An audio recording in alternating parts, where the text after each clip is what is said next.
அருப்பெரும் ஜோதி அருப்பெரும் ஜோதி தனிப்பெருங்கருணை அருப்பெரும் ஜோதி சிவய சிவசிதம்பர ராமலிங்காய பரபரமணி நம சர்க்குருநாதா சண்முகநாதா அருப்பெரும் ஜோதி அகத்திசாய நம மாறுமோரங்க மகா தேசிகாய நமோ மாறுமோரங்க மகா சர்க்குருவே நம மாறுமோரங்க மகா ஜோதிய நமோம் சரவண ஜோதிய நமோ நம்ம எல்லா உயிரின் புட்டு வாழ்க பருமலை தவறாது போயிட்டு முருகனூர் அனைவருக்கும் கிடைக்கட்டும். 31/7/2026 வெள்ளிக்கிழமை காலை உணவாக வெண்பொங்கல் சாம்பார் வழங்கப்படுகிறது. உணவு வழங்கப்படும் இடம் டவுன் கண்டியப்பேரி அரசு மருத்துவமனை மாடியில் உள்ள ஈசிஆர் சேவை மையமார் சோயா தொண்டு நிறுவனம்.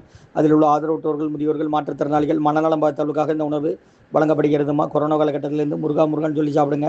இன்றைய அன்னதான உபயதாரர் உயர் திரு ரகுபதியா பானுமதி அம்மா குடும்பத்தார்கள் மூளைக்கருப்பட்டி அவர்கள் மகன் ராம்குமார் ஜானகி தம்பதியர்கள் குழந்தைகள் அக்ஸை சகானா அவங்க இருக்கிறது யூஎஸ்ஏ கொலம்பஸில். உபயதாளுக்கு எல்லா வளமும் நலமும் கிடைக்கணும். அவங்க மேற்கொள்றாரு வெற்றியடையணும். உங்கள் குடும்பத்தில் நிம்மதி அமைதி ஆரோக்கியம் ஒற்றுமை இருக்கணும்னு ஆசான் திருவடி பிடிந்து வேண்டி நோய் இருக்கிற மருந்தாக கொடுக்குற வாங்கி பயனடைக்குமா. முருகன் சொல்லி சாப்பிடுங்க. ஸ்ரீ அகத்தியர் சன்மார்க்க சங்கம் ஓங்காரக்குடியில் துறையூர் திருச்சி கிளை திருநெல்வேலி. முருகா சரணம்.